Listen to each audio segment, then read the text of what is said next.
Hello guys, welcome to my YouTube channel.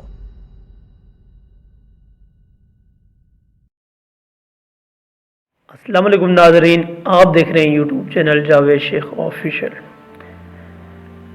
नाज़रीन, कहानी है एक ऐसे बदबख्त शख्स की जिसने बनी इसराइल को कुफर पर आमादा किया। सामरी मूसा अलैहिस्सलाम की कौम का जादूगर जिसने कौम को बिछड़े की पूजा पर लगा दिया। कुरान में ये नाम 3 मरतबा इस्तेमाल हुआ है, सूरह ताहा की आयत नंबर 85, 87 और 95 में। सामरी का नाम मशहूर ये है कि सामरी का नाम मूसा इब्न जफ़र था। इब्न जरीर ने हज़रत इब्न अब्बास से रिवायत किया है कि मूसा सामरी पैदा हुआ तो फ़िरौन की तरफ से तमाम इसराइली लड़कों को कत्ल का हुक्म जारी था। उसके वालिदा को खौफ हुआ कि फ़िरौनी सिपाही उसको कत्ल कर देंगे, तो बच्चे को अपने सामने कत्ल होता देखने के मुसीबत से ये बेहतर समझा कि उसको जंगल के गार में रखकर ऊपर से बंद कर दिया। कभी कभी उसकी खबरगिरी के लिए जाया करती थी। अल्लाह ताला ने जिब्राइल अमीन को उसकी हिफाजत और ग़िज़ा देने पर मामूर किया।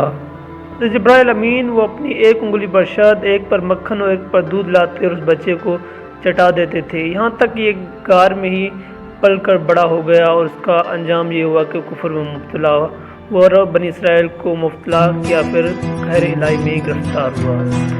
सामरी की हकीकत, ये शख्स का नाम नहीं है बल्कि ये नस्बती की सरिया अलामत से मालूम होता है कि बहरहाल कोई न कोई नस्बत ही है, ख्वाह कबीले की तरफ हो या नस्ल की तरफ हो या मुकाम की तरफ हो। फिर कुरान जिस तरह अल सामरी कहकर उसका जिक्र कर रहा है, इससे ये भी अंदाज़ा होता है कि उस ज़माने में सामरी कबीले या नस्ल या मुकाम के बहुत से लोगों मौजूद थे, जिनमें से एक ख़ास सामरी वो शख्स था जिसने बनी इसराइल में सुनहरे बजड़े की परस्ताश फैलाई। मौलाना अब्दुल कलाम आज़ाद ने तर्जुमा कुरान में लिखते हैं कि क़यास कहते हैं कि यहाँ सामरी से मकसूद सामरी कौम का फ़र्द है, क्योंकि जिस कौम को हमने सामरी के नाम से पुकारना शुरू कर दिया है, अरबी में उसका नाम कदीम से कदीम सामरी आ रहा है और अब इराक में उनका बकाया उसी नाम से पुकारा जाता है। यहाँ कुरान का सामरी कहकर से पुकारना साफ कह रहा है कि ये नाम नहीं, इसकी कौमियत की तरफ इशारा है, यानी वो शख्स इसराइली न था, सामरी था। तो उससे चंद सतूर आगे चलकर मौलाना आज़ाद लिखते हैं, फ़िलहाल सामरी कबाइल का असल वतन इराक था, मगर ये दौर तक फैल गए थे। मिस्र से उनका ताल्लुकात का सुराग 1000 साल कबल मसीह तक रोशन में आ चुका था। बस से मालूम होता है कि इस कौम का एक फ़र्द हज़रत मूसा का भी मुक़्तिद हो गया था, और जब बनी इसराइल निकले तो ये भी उनके साथ निकल आया।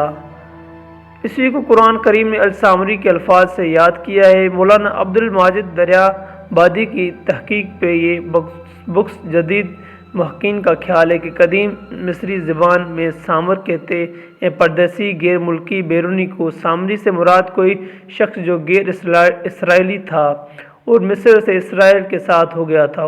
बुक्स लुगत का यह ख्याल है कि अल सामरी बनी इसराइल की कबाइल में से एक कबीला है। सामरी इस कबीले का फ़र्द था। सामरी का फितना, सामरी ने लोगों को इस बात पर आमादा कर लिया कि तुम अपने ज़ेवरात मेरे हवाले कर दो, मैं उन्हें भट्ठी में गलाकर ईंटों या सलाखों की शक्ल में डाल दूं ताकि सफ़र के दौरान हमें सोने और चांदी को संभालना आसान हो जाए। लेकिन जब उसने उस डाली हुई चीज़ को भट्ठी से बाहर निकाला तो वो एक बजड़े का दुर था, यानी एक ऐसा बजड़ा जिस सोने से डाला गया था, लेकिन उसमें जान नहीं थी। लेकिन जब उससे हवा गुजरती तो उसकी अंदर भां भां की आवाज़ निकलती। बनी इसराइल मिस्र में रहकर चूँकि गोलस्ता परस्ती के मर्ज़ में मुब्तला रह चुके थे, चनाचा ऐसे ही उनके सामने एक सुनहरी रंग का बोलता हुआ गोसीला आया, और फिर सामरी ने नहायत होशियारी से उनको ये पावर करवाया कि असल में यही तुम्हारा खुदा है जो तुम्हें मिस्र से निकाल लाया है। मूसा तो ना जाने भूल कर कहाँ पहाड़ों की चोटियों पर उसे तलाश कर रहे हैं। तो बनी इसराइल ने उसके सामने झुक गए और उसके सामने कुर्बान गाह बनाकर कुर्बानियाँ पेश करने लगे। جب حضرت موسیٰ علیہ السلام کو کوہ طور پر جب پروردگار نے اس کی خبر دی تو انہیں نہایت دکھ ہوا۔ انہوں نے محسوس کیا کہ میرے سالہ سال محنت تو لٹ گئی۔